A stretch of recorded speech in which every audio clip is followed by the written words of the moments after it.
Hey, Wonderhussy here, just roaming around the desert on a beautiful fall day. Today is November 26th.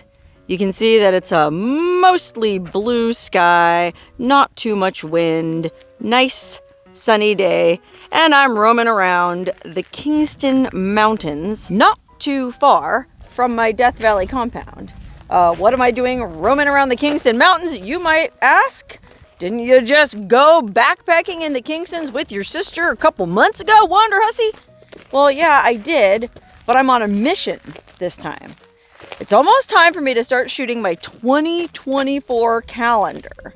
Okay, you know how every year I do a kind of a fun pinup style calendar with fun little outfits at different locations, and well, it's almost that time of year again. I already lined up a photographer. I like to work with different photographers from time to time, you know, just for variety. So this year, my girlfriend Jessica is going to be shooting the photos for me. You might remember Jessica from such films as Two Girls, One Cabin and Death Valley Dollhouse. Anyway, Jessica's a great photographer. She's actually a photographer by trade. She's a wedding photographer in Vegas. And we've never actually done a photo shoot together, but I'm confident that she'll do an awesome job. Now it's just up to me to pick out the outfits I'm going to wear and then figure out where I'm going to shoot the pictures. And I've pretty much figured out the outfits that I'm going to wear. Now I just have to find cool locations to pose. Okay, this is my 5th calendar that I've shot, so I'm kind of running out of ideas. And that's why I'm roaming around the Kingstons looking for new stuff. I mean, you would think as long as I've lived in this area, I would have found all the cool things in this neck of the woods, but there's still a few things I haven't checked out yet, like this. I know it's part of an old mining operation. I think there was probably, I don't know, there was probably something up top on the platform where they would like dump ore into, well, I'm assuming trucks would pull up here, and then there's probably something on top of that platform, or there was something on top of that platform where they would dump ore down. Let's go to the top and check it out. It's a great day for a little hiking and climbing because it's not too hot and it's not too windy. There's not too much sand in the air. It's awesome. Holy cannoli, look at the size of that creosote bush. That's a big one, growing right up here in the, I'm assuming, talc-rich soil. I mean, I think these were all talc mines up here. Certainly looks like talc. It's all white, right? I mean, talc like they use for talcum powder and probably a myriad of other industrial applications. Well, a lot of that was mined in this area, and it's all piled up on top of this platform that, well, there's nothing left up here to show us or to indicate to us what might have transpired here in the past. But I'm going to go ahead and guess that my theory was correct. They probably were dragging something down from up there. You can see a tailings pile up there. And then trucks or whatever. Maybe there was even a train here. I don't know. They would dump it off the side so that it could be transported to the big city or the port. And then, gosh, who knows where. Either way, I'm not sure this little sighting is that exciting. Like that exciting enough to pose for a picture in front of. I mean, I guess the old timbers are kind of cool, so I could probably put on some kind of cool cowgirl outfit and just lean up against the, you know, the wall. And actually with these creosote bushes in the foreground, it is kind of pretty. But I'm going to get back in the car and keep exploring because I have a bunch of other stuff pinned on my map that might turn out to be even more interesting.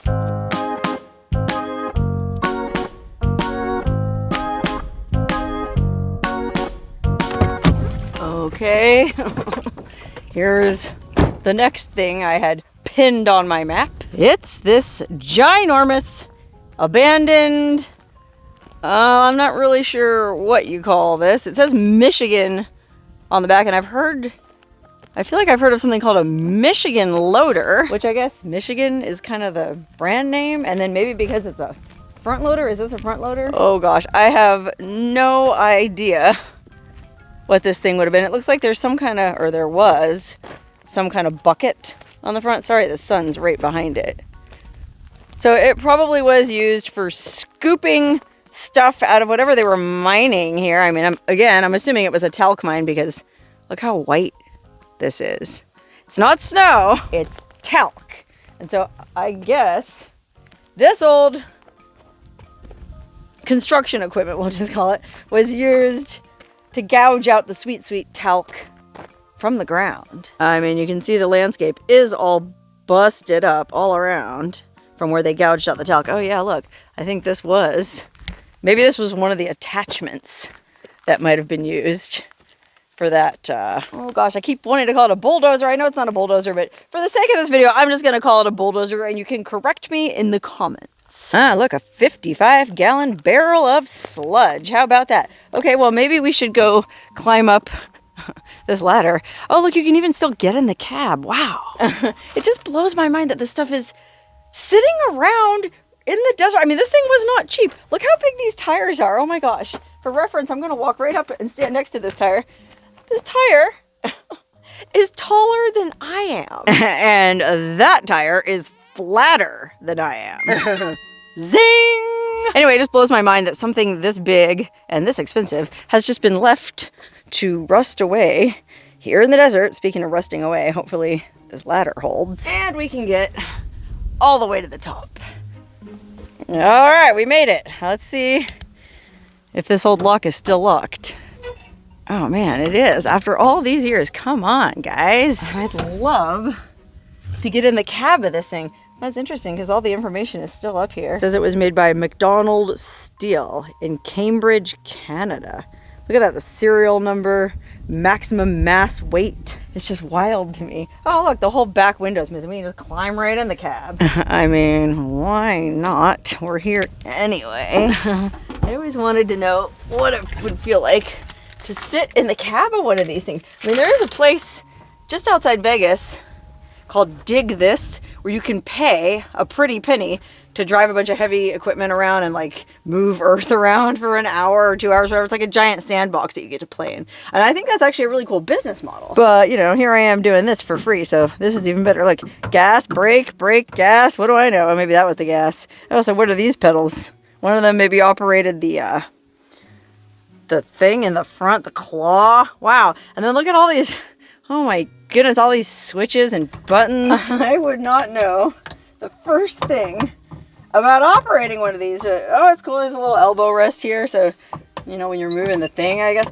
Wow, what a trip. And it looks like somebody was trying to shoot out the front windshield, or maybe somebody just threw rocks at it. And, you know, who can blame them? I mean, this thing is just sitting out here. Basically a giant piece of litter left behind by whatever mining concern was doing their thing up here. And so, I don't know, if it's just left behind, I feel like it's fair game. Go ahead and shoot it up. I'm gonna go ahead and climb all the way on top of the, I guess that's the engine down there. Wow, and here's the smokestack. I don't know why there's a smokestack. I guess that's the exhaust up top here. Wow, far out. Oh, look at this. I don't even know if you can see in there. Are those, I was gonna say spark plugs. Oh gosh, I have no idea. The only thing I do know is we have an amazing view from up here, but it could be even better. I could climb onto the roof of the cab, and I'll bet you anything I can get up there. Yikes, oh my gosh. I'm gonna kill myself one of these days. Yikes, yikes, yikes. Yikes. We did it. We're on top of this giant piece of equipment, and if you don't believe me, you can see in my shadow. Now let's take a look around at what my view is, because it's pretty dang spectacular. Okay, here's them there hills where they were gouging out the sweet, sweet talc. We'll pan to the left, and you'll see in the foreground my lonely little 4Runner looking like it's parked on Antarctica. And then the majestic desert valley below. And then, well, some more kind of rock formations blocking our view. And then more of these awesome Kingston mountains. Woo-wee, but it is chilly up here, so I'm gonna go ahead and climb back down. The wind is cutting right through me like a knife. I mean, even though this is the desert, it is November, and I think my car said it was like 54 degrees up here. And for a lot of you, that's probably nothing. Like, if you actually are from Michigan, you're probably thinking, well, that's like bikini weather. But out here, ooh, I'm cold. Okay, anyway, this is a pretty cool bulldozer. And I suppose this would be a location to take a picture for my calendar. I could do like a sexy construction pinup, you know, like the Tool Time girl. I know I did a Tool Time girl shot like 2 calendars ago, but I don't know. Isn't there always room for one more? I don't know. I'll add that to my list of ideas, but I'm gonna keep poking around up here because I feel like there's also a really cool abandoned car up here somewhere. I actually came up here once before. Oh gosh, back in like very early 2020, just before the pandemic. Oh, the before times. Anyway, I came up here back then and I remember there being like a really cool old Plymouth Fury. Let's see if that's still up here. I don't remember exactly where it was. Look, you can tell. Open rangeland. There's cow turds everywhere. That's life out west. Anyway, I don't remember where exactly this old car was, so I'm gonna have to do a little hiking around and exploring.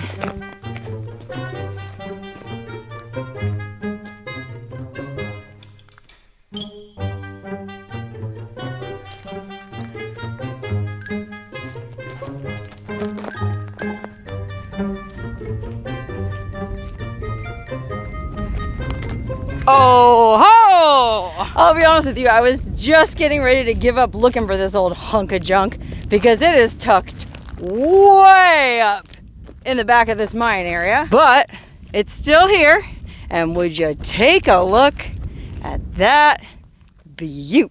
Actually, I'm not sure if I would call this a beaut, and I'm not sure this car would have ever been called a beaut. And this is one of the few instances where I actually know exactly what it is because it says on the back and I remember this. Plymouth Fury 3. A Fury 3. Anyone remember driving a Plymouth Fury 3?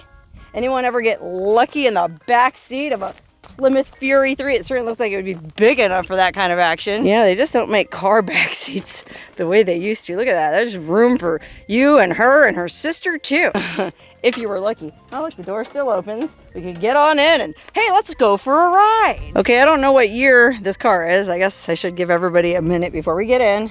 What year are we going back in time to? To me, this car looks late 60s, early 70s. And I say that based on, well, kind of like the tail lights, the whole thing. It looks more 70s, but real early 70s. So let's just say the year is 1973. And we're gonna get in our Plymouth Fury. Watch the door.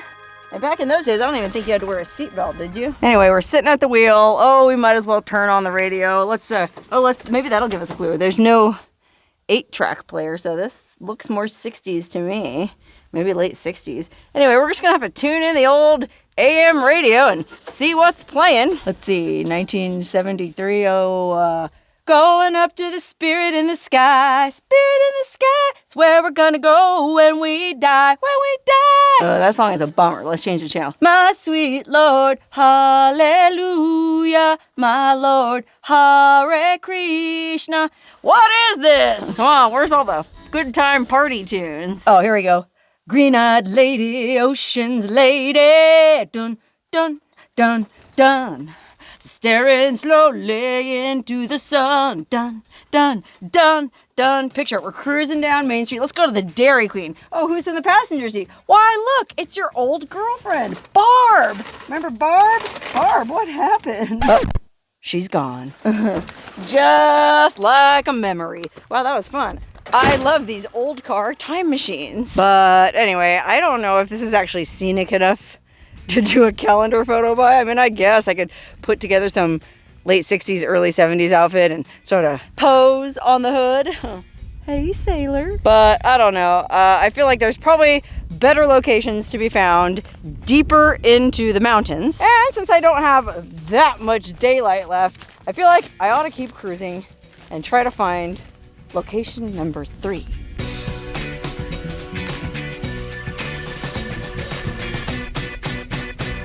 Okay, this next stop has nothing to do with my calendar, but it's pretty funny. I happened to notice this as I was driving down out of these mountains last time I came up here. And I don't know if you can see it because the sun is right behind it. Try to hike a little bit closer.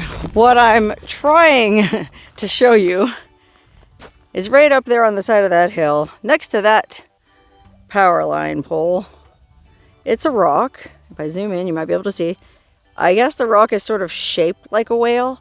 So somebody drew a whale on it and wrote dork. And my guess is that somebody wrote dork on this whale-shaped rock because, well, I've heard, and I don't know if this is true, this is totally unconfirmed, probably an urban myth, but I've heard that the word dork is actually the scientific term for a whale's penis. Huh? Anyone else ever hear that? I can't imagine why else somebody would have written the word dork on this rock that really isn't even actually whale-shaped. I have no idea the backstory behind this thing. If anybody watching this knows, please let us all in on the secrets in the comments below. I just thought it was kind of funny. And yes, I am very immature. Anyway, unfortunately, I don't have much time to stand around and ponder it because the sun is getting low fast, and there's still at least one other thing I wanted to check out on this calendar location scouting trip. Okay, obviously, I'm not going to shoot any photos for my calendar in front of the whale penis rock, but I just thought it was kind of funny and worth a quick stop since I happened to be driving past anyway. But now, let's get back in the car and head on to my next destination.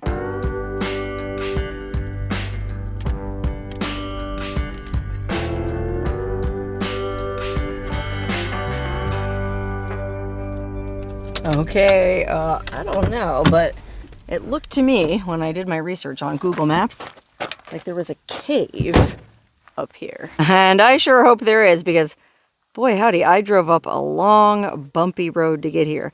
That's the road, the main road that connects to I-15. But then I took this little spur and it was rough. I should note too that this is the first off-roading excursion I've done with my new Bilstein shocks. And they seem to be up to the task. I mean, yeah, I do notice my car is riding a little bit different. Mostly I just notice different sounds.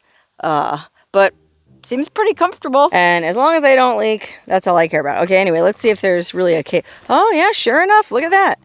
Ooh-wee, it's, well, I was gonna say mine at it, but it doesn't go back very far. Or hold everything. Yikes. Well, first of all, there's another opening over on this side. Oh, and it looks like it probably has an amazing view. We'll go check that in a minute. But golly, yeah, this, I guess maybe there was a shaft or something here back in the day. You can see there's an old piece of corrugated tin. There's an old timber. Looks like somebody came in and filled it in for the safety of all of us idiots who like to go around exploring these kinds of places. And I'm not the only one. Looks like TLS and PBD and 142, whatever that says, they were in here too. I guess I'm not the only one to drive up this bumpy road for nothing. Let's take a look at the view out this other opening. Wow. It's just a whole lot of nothing, which is exactly what some of us like. Okay, well, I'll be honest. Driving up to this cave, I really didn't think I was gonna pose for any calendar photos in a cave, although well, I suppose I could have done like a sexy cave woman. Oh, I could have done like a Raquel Welch, 1 million BC. Remember that iconic movie poster of Raquel Welch in the artfully shredded fur bikini?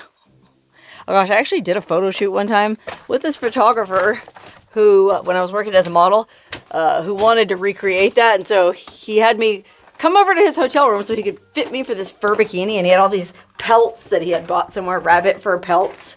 And he had me stand there naked while he used these creepy tools to like cut and fasten it. And oh my God, I didn't even know this guy. I think it was just some photographer that I met online. Gosh, it's a wonder I'm still alive today. But I digress. Anyway, I'm not shooting any calendar photos in this cave. In fact, I don't even know that I'm going to be shooting any calendar photos on that bulldozer or by that old Plymouth or anywhere out here that I've gone today.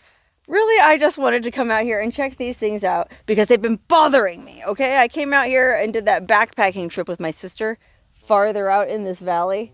And we stopped at Horse Thief Springs and we stopped at Crystal Spring. And, you know, I shot a few things.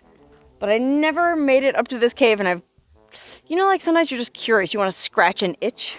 Well, this cave has been itching me real bad since way before that trip. I think every time I drive up and down this road, I see it and I go, one of these days, I'm going to go check that out. So today, I scratched the itch. And it wasn't that exciting after all. But I also scratched the itch of checking out that whale rock. And I also scratched the itch of seeing whether that Plymouth Fury was still there 4 years later after I saw it the last time. So I don't know, I wouldn't call this day a waste. In fact, well, there's a couple other things I wanted to check out on my way back. So let me get going. I only have like 45 minutes of daylight left.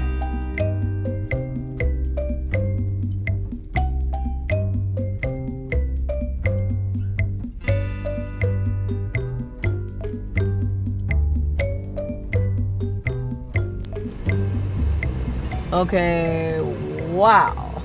I'm gonna go ahead and leave my car running for this one because that way my heater will stay blasting. Because look at that. Oh my gosh, it's only 37 degrees up here. Golly, I'm only like 35 miles from my house, but I'm up here in the mountains. I think I'm around 5,000 feet. It is cold. But that apparently doesn't stop people from camping up here. I mean, there's a campfire ring here at this antenna that I was gonna check out. But then look, there's somebody parked way out in this desolate valley, even farther down this road. How about that? Can you even see that car? I'll zoom in. Look at that. I can't imagine why anybody would be parked way out there. At this time of year, it's way too cold to be camping up here.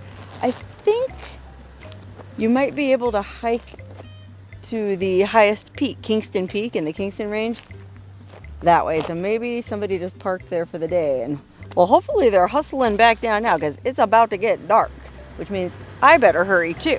Anyway, I guess this is just some kind of weather station. I mean, that's what I'm guessing. It's got a weather vane at the top, and then there's a solar panel. Oh, what's this? I love KNAU, Arizona Public Radio. What? Way out here? We're a long way from Arizona. I got all excited because it wasn't locked. I go, oh, we can open it up and see what's in there. But nah, there's a lock up here. So who knows? It's probably just, like I said, measuring weather or something. It says Forest Technology Systems. And I can't imagine why they would be measuring the weather way out here. It's not like there's any towns or anything. Does anybody need to know the forecast out here? Well, I guess maybe that guy. Anyway, this is a very beautiful and very desolate valley. And yes, I do intend to hike up to Kingston Peak someday, as well as, gosh, it looks like there's some more mining activity up there. There's some terracing, probably some stuff going on up there. But oh my God, I'll be honest with you. It's freezing, A, and B, well, the sun's going down fast, and I sure don't want to get stuck out here in the dark. So I'm just gonna go ahead and consider this calendar location scouting expedition, or at least that was my excuse, over. If nothing else, I don't know that I found any cool places to post for my calendar, but at least I scratched a few itches. And now I just want to get warm and get back out of these mountains while I still have enough light to do so safely. See you next time.